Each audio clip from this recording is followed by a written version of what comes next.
and welcome back to my YouTube channel. Today's vlog will finally be your most awaited one because I'm bringing you the part 2 of my master's degree journey, as I call it, MAED 23. And yes, you do not have to tell me that it was so beaten that it left you hanging, that you're demanding for it as soon as possible. And yes, here it is. But before we continue, if you're new to my channel, please don't forget to hit the subscribe button down below, and at the same time, you may leave your comments, suggestions, your thoughts about this wonderful journey that I've had. And of course, not to forget, guys, we have finally reached our 500 number of subscribers. And please continue sharing this video, continue supporting me in this endeavor, and until we reach 1,000 subscribers. That's not impossible if we have this one goal, one dream. We heal as one. So, with all of those things having said, again, if you're done subscribing, if you're new to my channel, welcome, welcome, welcome. And here I am, guys. It's Kay, bringing you the part 2 of my master's degree journey, MAED at 23.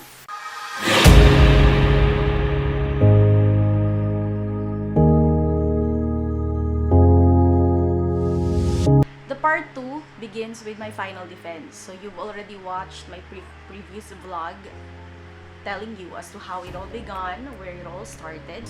The final defense was not an easy one.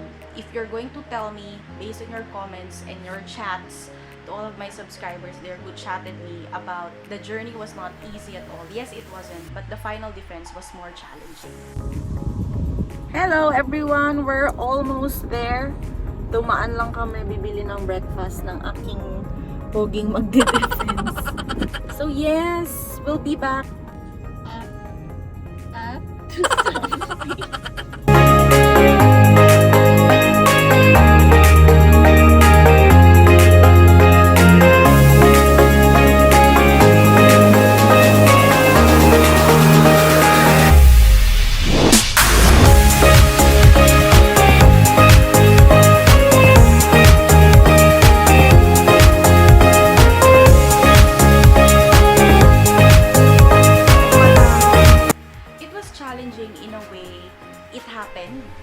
During the pandemic, the people involved opened their lines, made ways to really make this possible. I would not reach this far without their support. That's why it's just timely that I would acknowledge them. Let me begin again by acknowledging these wonderful people, starting with my very good friend and colleague, Miss Clarice Paraguya, auntie. She was my secretary. No, she's not my real aunt ha. Tawagan lang talaga namin ang auntie. So, don't mind that. It's just our tawagan. Auntie of Zamboanga. So anyway, she was my panel secretary. Siya yung secretary. She writes down everything, what happened from the title, proposal, and the final defense. And then my panel members, of course, beginning with Assistant Professor Heidi Adalia. Ma'am Hades, if you're watching this, thank you so much. It was not easy to open up your way to support me in this endeavor kasi nga may ECQ passes po ang Zamboanga City and you cannot just go out if you want to. Ganun din kay Ma'am Clarice. She made her way out kahit na hindi niya pass that day. Luckily, our IDs, the government IDs that we have, permitted us to really go and pass by this checkpoint. So, Ma'am Clarice Paraguya, Ma'am Heidi Adalia, thank you so much. Of course, we also have Professor or Dr. Yvonne Ramos and the panel chair or chairman of the panel members, Dr. Expedito Titus Maldago. So, sir and ma'ams, thank you so much for really opening your path and supporting me in this endeavor and making things possible. Kasi ako ata yung pang-second na nag-defend after a certain Filipino major in his master's degree as well, nag-defend. So, ako yung pang-second and mainit-init pa that time ang ating GCQ and things were still tough. At the same time, strict pa yung mga checkpoints. So yeah, it was like that. So I'm really grateful for all of you, wonderful people, wonderful teachers, mentors, and for helping me out with suggestions, with advices at the same time sa aking future path, sa aking career.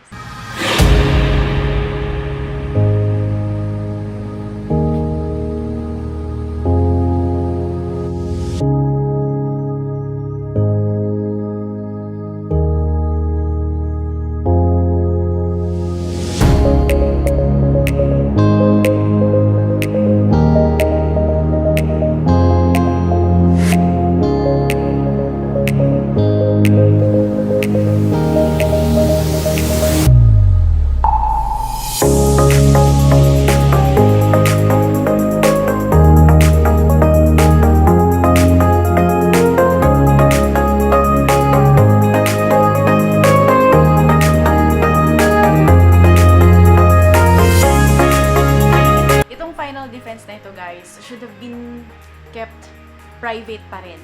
But then, a member of my panel posted it on Facebook randomly. I forgot to really remind them not to post about it. So, ayun na. Sabog na yung balita. People have been congratulating me. Shinare na yung post ng panel member ko na yun. And the world knew about it. So, here it is. Hindi ko na yun ma-deny. So, yun. Salamat sa inyong lahat.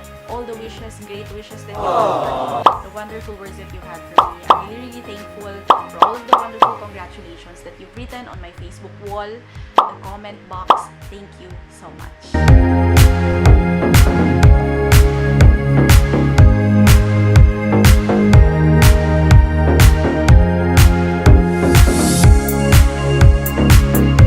And syempre sa final defense na ito, gusto ko din talaga pasalamatan sina Ma'am Novi, Clyde, Bessie Clyde, Kuya Tating, Kuya Tutong, Kuya Jordan, Kuya Jason, sa tulong ninyo lahat sa pagiging successful ng aking final defense. Medyo naano ako. So anyway, maraming salamat sa inyo, Ma'am Nobs, Bessie Clyde, Kuya Tutong, Kuya Tating, Kuya Jordan, and Kuya Jason sa pagtulong talaga. So maraming salamat.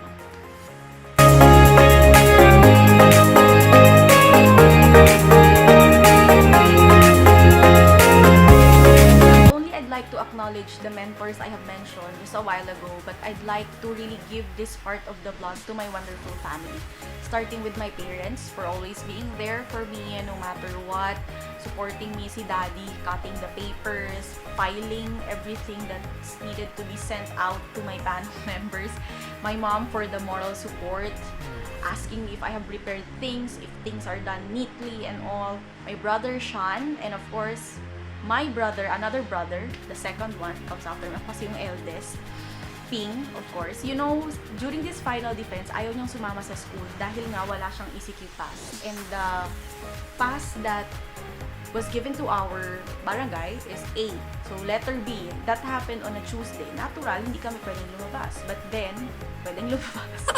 Anyway, but then, because we are government employees, we're given the privilege to really go out, except for my brother kasi nga pass lang siya. But then we made our ways, because if you want something, you'll really find a way, and we did. So Ping, thank you for joining me on this portion of my career or my academic journey. Without you, it will not be that successful siguro kasi walang makakatulong sa akin na maggawa ng mga bagay-bagay, lahat ng mga anik-anik dyan. So thank you so much, Ping. I hope you're watching this, and I know you will be watching this in time and laugh at me and bash me in a good way and in a healthy way, because I'm the cutest sister that you have.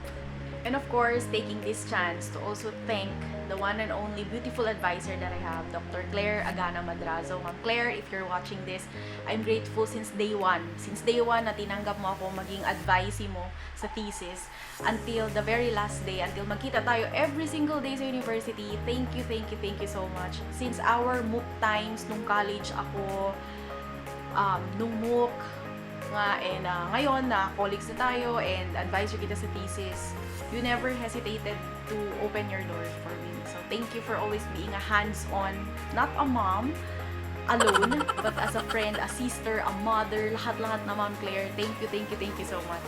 I'm really grateful. Kasi without your help, lahat naman to hindi magiging posible. The panel will be there, the friends will be there, but without an advisor in thesis, there will be no success of a MAED student. Thank you, Ma'am.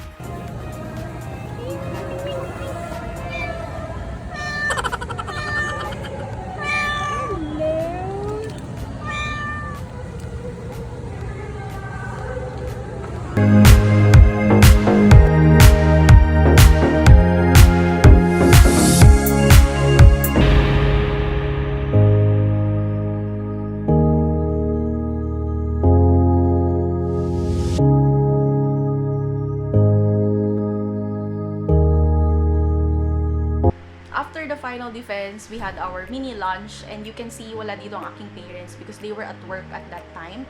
We only contacted each other through online and video calls to congratulate me, of course. And yun, kumain kami nitong aming mga paboritong pagkain.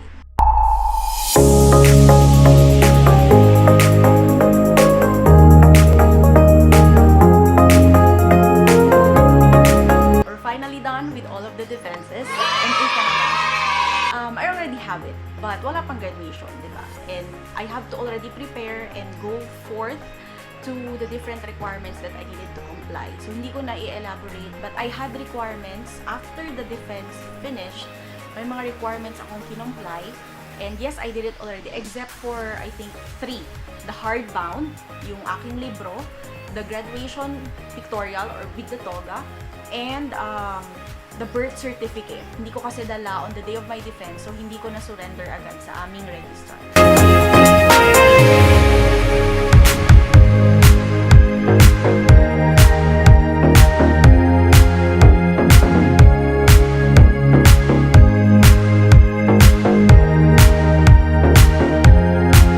So speaking of toga pictorial, yan na nga ang susunod sa part ng vlog na ito. I know you're all excited what happened next, so I'm bringing it all to you again.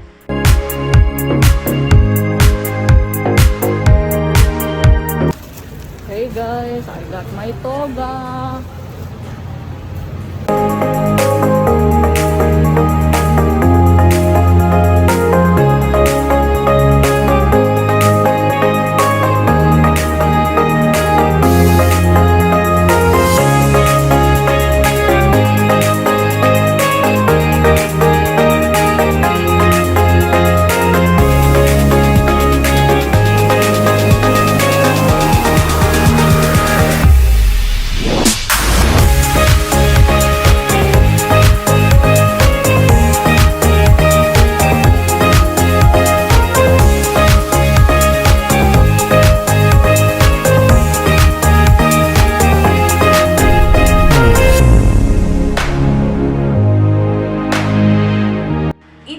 Pictorial, there was one person I tapped and I had no regrets up to today. I would always recommend him to do your beautification if you need to. So he is no other than Kuya Vince Descalzo. Kuya siya ng aking batchmate na si Julia Descalzo. So yun, chinat ko siya, I think a week before the scheduled makeup thing that I needed to do for my pictorial, and he never hesitated naman. I think I was his first customer after a really long time, so sana daw magtuloy-tuloy. So Kuya Vince, if you are watching this, I'm really thankful. Thank you for Vincifying me. Kaya ang pangalan ng part ng vlog na ito guys ay Vincified, kasi nga yun ang tawag sa mga babies ni Kuya na minake-upan niya, Vincified. So I'm happy to be one of them, and I look forward to be part of it in the future days. Sana matapos na tong lahat, and kahit naman hindi siguro pag kailangan, I would always go back to Kuya Vince to do everything that's needed to be done. So the next part of this vlog will show you what happened in between.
It was perfect image, we really did it.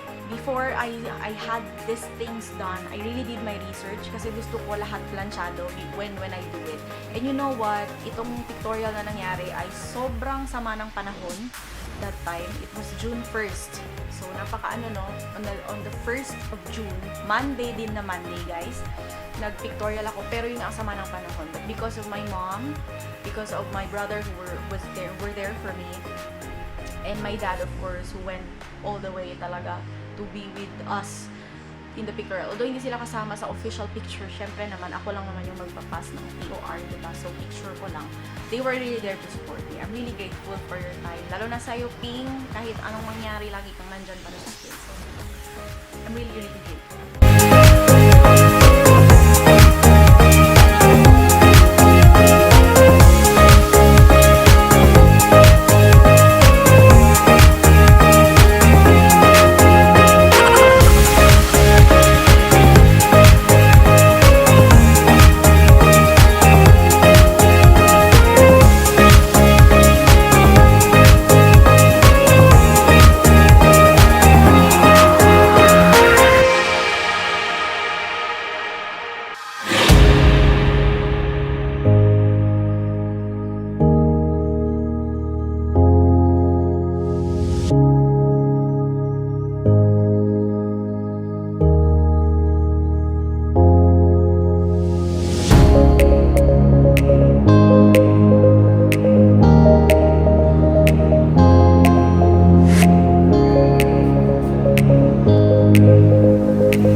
The part 2 of my MA journey, Maed at 23.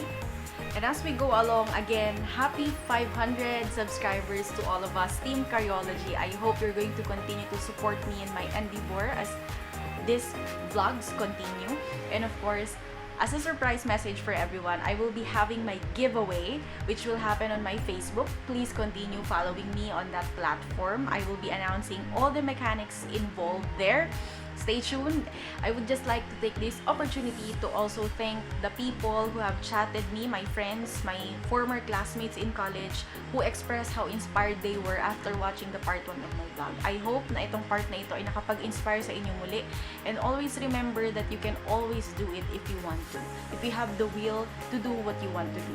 And overall, with the journey that I have shown you, part 1, part 2, ang na-realize ko talaga is if you want something, you're really going to have to work hard for it. People or your friends, your boyfriend, your jowa will not give it to you. You have to work hard for something that you want. And ito na yung time na na-prove ko, nothing worth having comes easy. Yun. So, I would always remind you, not only my students na nanonood nito, and to all the people who are struggling with something that's going on in their life, never forget to number 1, pray. Number 2, believe that you can do it. And number 3, believe in God. Yun lang talaga yung technique. And by believing in yourself, you're going to do things the hard way sometimes, the easy way. And never forget to be kind to people. You'll never know when these people will be there to guide you, to help you and all. So, make connections, establish good connections with people, and at the same time, choose the people who will be there with you along the journey. Because if you're going to choose the kind of people who bring you down, things will not happen the way you want it to be. You need a support system, you need a support group. So ayun, yun ang mabibigay kong reminders to anyone who's watching this, to anyone who's dreaming to get their MA degree or any dream that you have at this very point in time. Amidst pandemic, you see, I have done it my way, and I believe you can as well. Don't hesitate, don't doubt, just try. Once again, don't forget to hit the subscribe button down below and give this video a thumbs up. Leave your comments as well. I would really appreciate reading all of it. I'm so grateful for all of your support, guys. I'll see you on my next vlog.